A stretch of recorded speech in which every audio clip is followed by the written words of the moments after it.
Yeah, hello everyone. In this session, we are going to see about that one Python lists. Python list. Actually, in this session, we are going to learn one of the most useful data structure in the Python. It's called a list. So we can call this list as one of the data structure concept, or we can call it like a collections. If you're a beginner, don't worry. We will understand list using simple examples and practical use case. So by the end, you will learn what is a list, why lists are useful, how to create and access list, common list operations and methods, practical example of the list. So what is a list? A list is a collection of multiple items stored in the single variable. The previous session we have discussed about that variable. Actually the variable, it will allow to store that on only single variable, single value. The value, it can be a number or string or anything, any data type, but it will allow to store only single value. At the same time, if you want to store that multiple values, then we have to use that one data structure concept.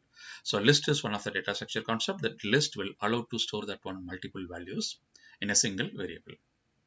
So list are written inside square bracket. List are written inside square bracket. So for example, fruits. So fruits equal to square bracket some values. So values you have to separate by putting that comma. So a list can store numbers, text, or even mixed data. List helps us group related values together. Let's see that example. See here, I'll create that one new file. So this is one I'm going to create for the list purpose. So list IPYNB. So Jupyter notebook, just I'm going to open it. Yeah, so here, see the same example I'm going to use in fruits. So list values, it is going to be have inside of the square bracket. Put the square bracket and put that name, right? So it's just I'm giving that a random fruit name, orange. Okay, so grape, so apple, right? Control, sorry, shift enter, it will execute. So you can see that output. See here, this is our name, that our list name. See here, I'm getting that value. I'm getting that value. Yeah, so list, actually list values, we can have it inside of the square bracket. Inside of the square bracket, it will allow any type of values. So here numbers, if you are going to have that for numbers only, you can put it. Yes, sorry, this is one actually we don't need. So if this is the end value now, we don't want to keep that comma and enter this one numbers. See here. So like this, you can have these values. So mixed of data also we can have it. So this is a string value. This is a number value. Okay. This is a again string value. So what values are boolean? Yeah, the same value, the boolean value. We are having this one. So here, okay, this comma, this is the problem here. Single quote missed actually. Yeah, it's now executed. Then data, see here, I'm getting that values. Yeah. So here you can have that on same type of values like a numbers or like a string values or mixed of that values. See here, this is the one text value. This is the one number, and the number, if you want to give it only, actually you know that only within the code, if you are giving anything, it will be considered like a string value. Without that one, it will be considered like a number value. Yes, and this is the true is the boolean value. So list will allow to store multiple values. That values, it can be any type. A real life example of list. If you are going to do the shopping, so multiple product you will purchase, right? Instead of storing each item in a separate variable, we keep them all in one list. In Python, a list works the same way. It helps us manage many items in an organized way. So shopping here, it's a variable, the milk. Usually if you are going to have that on milk as a separate variable now, so then every product you have to have that on source individual separate variable, which is not right. So all the product list, you can have it in this single variable shopping, single variable the shopping, right? Shopping is going to be that list variable. Inside of that shopping, you can have this all the values. So shopping, and here You can mention whatever the product you are going to purchase. Everything you can mention here. So right. So bread and sugar. Yes. Then rice. Yeah. Now, if I'm going to print that all the things, what is the problem here? Yeah. So here equal to I missed it. Shopping. So here shopping. Yeah. Milk, bread, sugar, rice. So this is the way you can print it. Okay. So why do we need list? Suppose you want to store that marks of 5 student. Individual values, individual marks, if you are going to store it in a separate variable, then 5 variables you have to use it. But instead of using that individual variable for each student mark, you can have that one list. So without the list, you have to write it like this one, mark 1 equal to this one, mark 2, mark 3, mark 4, mark 5. At the same time, if you are using, so list means you can have this list of mark equal to all the marks, you can have it. All the marks, you can have it. Yeah. So wherever. So based on the scenario, you can decide. So what is the scenario? You can decide that one. Right? So here, yeah. So it should be square bracket. Marks going to be written all the values. Yes. So in the single variable, we can store that one multiple values. That's the concept of list. Okay. Or else you can say in this different way. If you want to store that one multiple values in a single variable, now we can go with that one list. Accessing list elements by indexing. How we can access? Actually, see here, whenever I'm printing, so see here, I'm getting all the values. I'm getting all the values. No, I don't want to get all values. I need only particular value. So for example, I want to get this 75, or I want to get the 90, or I want to get the 50 from this marks variable, marks list, or I want to get only the bread, or I want to get only the sugar. How I can get it? See here, already we discussed the string concept. String values are stored in the index basis, right? The same way here also. So just like string, list also using indexing. List also using indexing. Python uses zero based index. Always the first value will be stored in that zero index position. Indexing helps us access one item at a time. How? Already we have that one. Fruits. The same example. We'll take that one fruits. Fruits. See here, I'm getting that all the values. No, I want to get it only the grape. How I can get it? Fruits of, see, Python store that every values in the index basis. First index it will be start from the 0, then 0, 1, right? So I need to put that 1 here. See here, yeah, grape, right? If I'm putting that 2, I'll get that apple. Okay. If I'm putting that 3, see here, out of index, the list index out of range, because we don't have that third index position. We don't have that any third index position. We'll get that error, right? So by putting that index position, what you can get it? You can get that value of that position. Value of that position, right? Negative indexing also supporting. Negative index. Negative index actually, so how it is supporting? See here, fruits of -1. From the end, if you want to get that any values now, you can use that one negative index to get that values quickly. Okay, list also support. Negative indexing list starts from that end. This is useful when you want to lost item quickly. Yeah. And slicing a list. Slicing concept. Already we discussed in the string concept. Slicing. Slicing for taking that part of the list value. Part of the list value. How we can get that one? See here, the fruits. The fruits, how many values you are having? Actually, what I'm going to do, I'm going to get that values from 1 to 3. See, when you are using that slicing, the first index position, it is telling that one from which index position you want to get the values. The second index position, the second index one, this one is telling that one n minus 1, 3 minus 1. So n minus 1, 3 minus 1 means then 2. So one index position and two index position. So first index position and second index position values, it will be written. See here, this is the first index, this is the second index, right? So slicing, you can use it for taking that part of your list. So that's the reason we're telling this. The start index is included, the end index is not included. Slicing helps us extract multiple items easily. So lists are mutable. Mutable means this list can be changed after creation. Mutable. String actually we were trying to change that values in the string, but string is a immutable. But a list is a mutable. What is the meaning of this one? See here, the same fruits will take this one. What are the values are available? Orange, grape, apple, right? So here, fruits of 0. fruits of 0, right? I'm changing into banana. Fruits of 0. Now execute. See that orange now it is replaced by banana, right? So it's mutable. It's mutable. List is a mutable. You can change that values. So this makes list very flexible in the Python. Adding items to a list.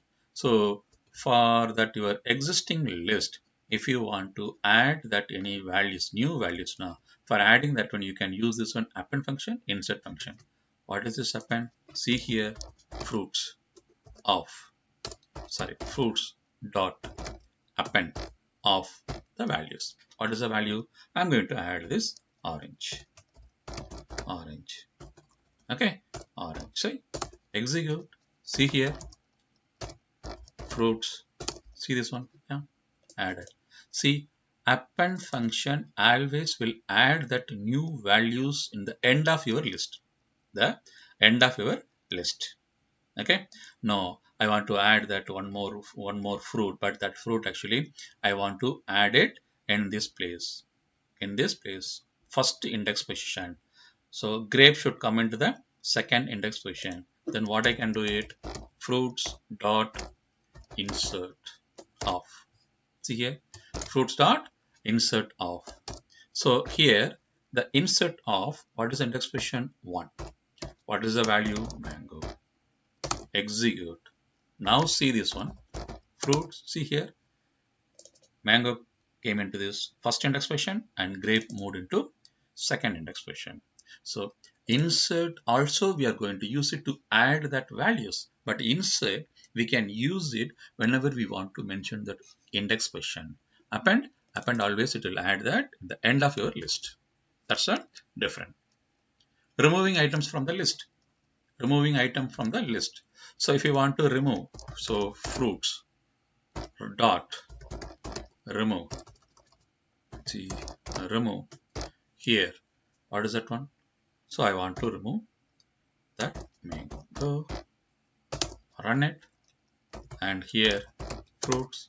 Yeah, mangoes removed. Mangoes removed. Fruits dot pop.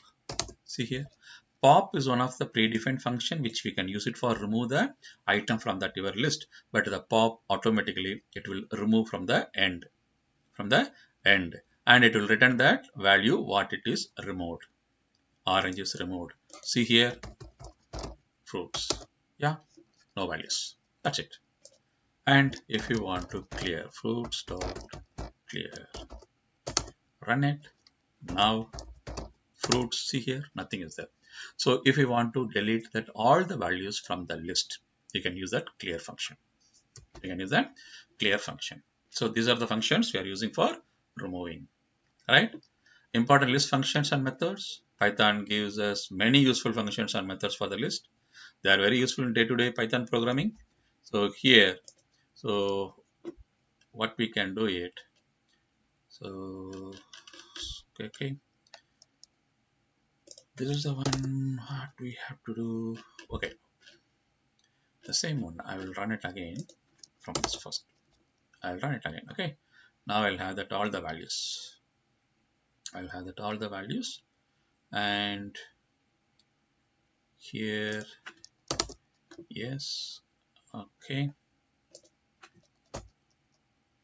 and this one also I will add it. Yes, yes. Now I will run these fruits again. See, I'm getting all the values. Orange, mango, grape, apple, orange. I want to get that one. How many count of this my fruits list? How many counts? See, len is a Python function which we can use it for getting that length of that your collection, that data structure item, fruits. Okay, so fruits and fruits. See here, orange, mango, grape, apple, orange again. Okay, now what I'm going to do, see here, fruits fruits dot sort. Sort is one of the predefined function, the list function. I don't see anything. So what is happening here? See here, see here, execute, and fruits. See here. See sorting order. Why?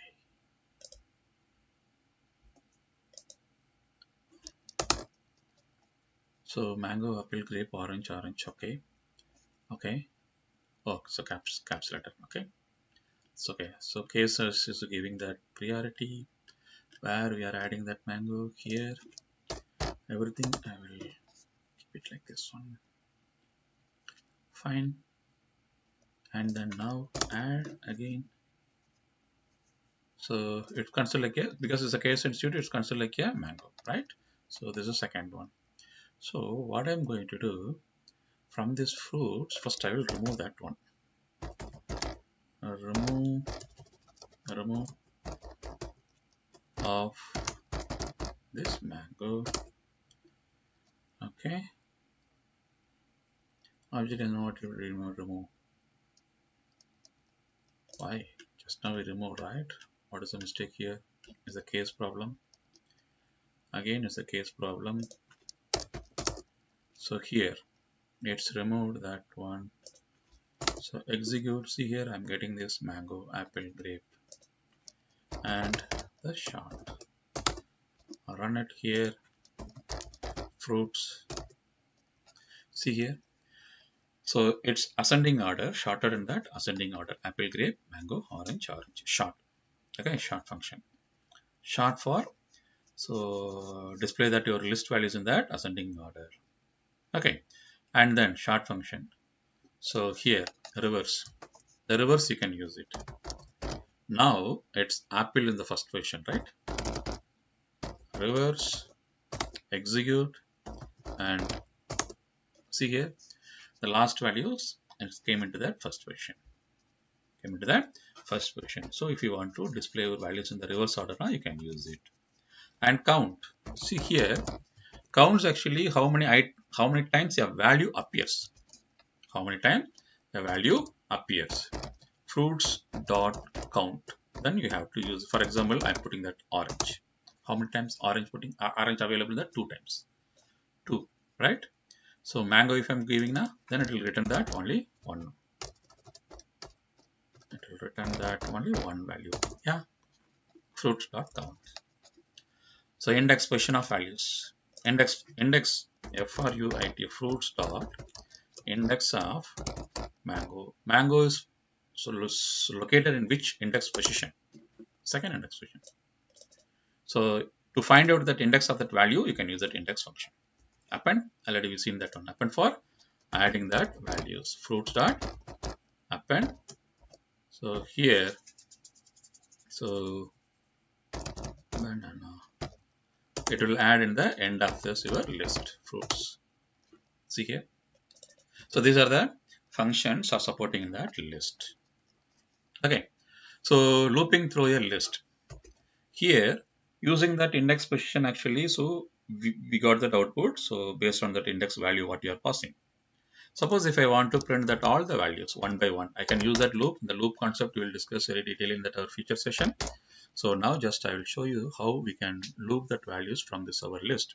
So I in fruits, the colon, print of I. That's it. See here, one by one value. First it is written that first index, second index, third index, fourth index, fifth index. So all the index value one by one written. Okay, so loop helps us process each item one by one. It is useful with many values and it avoids writing repeated code. Okay, so the practical example, students mark information. The student marks, you can have it in your list variable. Already we have that one marks, I think. Yeah, these are the marks we are having this one. Suppose if you want to find out the total marks, just use that sum. That's it. Total marks. Suppose if you want to get that maximum max of mark, right? So you want to find out how many total marks are available in that list. Then len you can use it. That's going to return, right? So average, what you want to find out? Average. So what I'm going to do, I'm going to use this one, sum of marks divided by length of marks. So print that AVG, yes, average value. This is the way you can calculate that. So you can calculate that average or length or max or min value, whatever it is. Okay, so multiple values, if you are going to use that one, means that time you can use that one of the data structure. So that data structure here, now we have seen that one list concept. Yeah, list source, multiple values in one variable. List use indexing and slicing just like a strings. Lists are mutable, so we can change them. Methods like append, insert, remove, pop, sort, and reverse are important. List make Python code cleaner, shorter, and easier to manage. So mastering list is an important steps in the learning Python.